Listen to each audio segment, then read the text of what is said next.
So with that, it's my honor and great pleasure to introduce Rep Lively. Before I do, I just want to make a quick comment that I've been interacting with Rep Lively for several years, in both as an entrepreneur and as the person leading the helm at Rain, and he always makes himself available to any entrepreneur at any time, and has participated in several sessions for us to hear the barriers entrepreneurs are facing. So he's definitely the best person, the best policymaker in Oregon to have speaking on this topic of capital access. So with that, I'm proud to introduce Representative John Lively. Thank you, John. Thank you, Carolyn, and I appreciate the invitation and the opportunity to make a few remarks today. Just as some background, I want to make a comment. So before I joined the legislature, and I joined the legislature, my first session was 2013.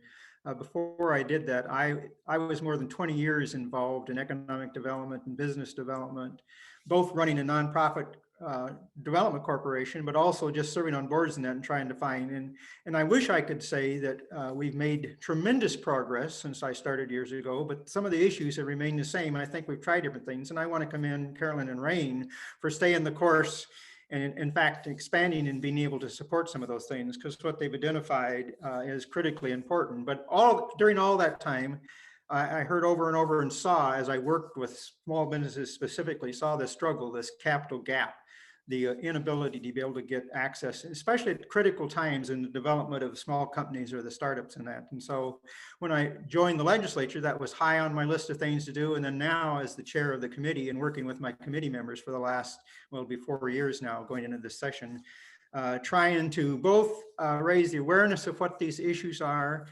have more discussions around what the state can do, and especially in comparison to programs the state already has, and then move forward, get agreement to do that. I will make one comment about all of this. So I recognize also, besides the financing part, state plays another important role, is the regulatory side. So on my committee and others, so we try to balance. So as we hear from businesses, and we've taken a lot of business input and stakeholder discussions about the lack of capital access and those things, there's also other issues that impede them, even if they get the capital, the timing issues in that in many cases go back to regulations, whether they be local or state. So that's another area we look at to try to complement what they're doing here. So since serving as the chair back in the 2019, as a chair, we put together a work group and a wide range of stakeholders, and Carolyn was on the group in that when we first started these conversations, to try to just first have a better understanding, get more elected officials to understand this whole gap and what it means. Because we have, quote, existing programs in the state that in many cases people think fill all those gaps. But those conversations were wonderful, and the thing we really identified is what we're still seeing today in many cases. There's some tremendous disadvantages in certain groups in that having access. But even those that aren't in those groups, there's this inability to fit the traditional financing model. And that's what we keep hearing. Well, we've got loans for that, or we've got this for that. Well, that's true, but it's not for this.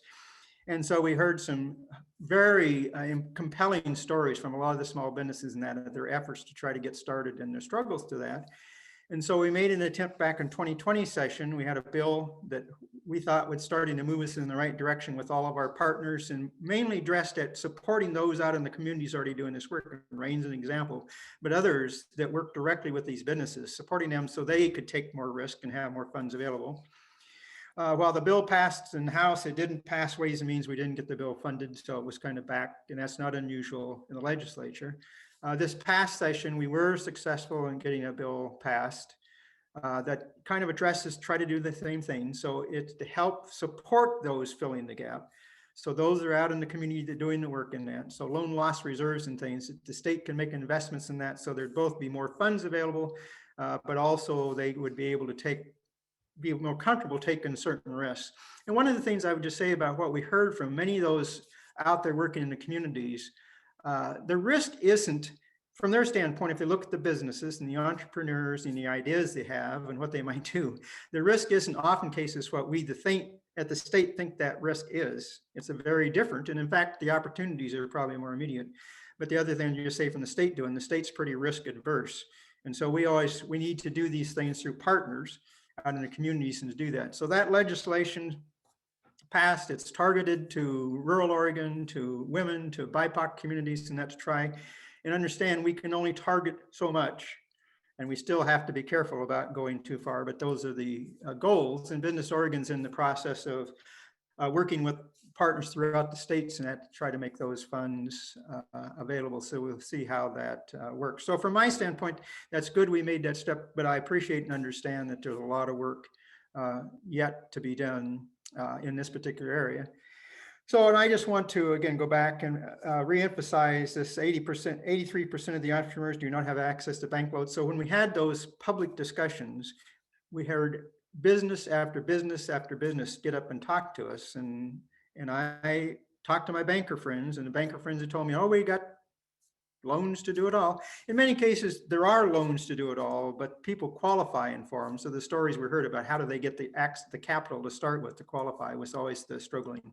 So I think that's what this effort is all about, and that's what I want to compliment RAIN to do. We know that this has been more complicated because of COVID and what happened to COVID. And so even in some cases where the businesses were, and I have examples right here in my own community where they were on the edge of getting enough funds to kind of get it going, then COVID struck. And so depending on the impact it had on their employees, on their costs, it set them back. And I can tell you as an elected official, that's been pretty frustrating, not being able to do more quicker to help get cash and money to those businesses that some had already put in place financing, had great ideas, but the COVID kind of wiped those out. So efforts continue. Again, I just want to compliment RAIN and those involved with this particular effort, both for taking the risk, for joining the partnerships, for helping identify other ways to get money to entrepreneurs, not just in the state of Oregon, but other places.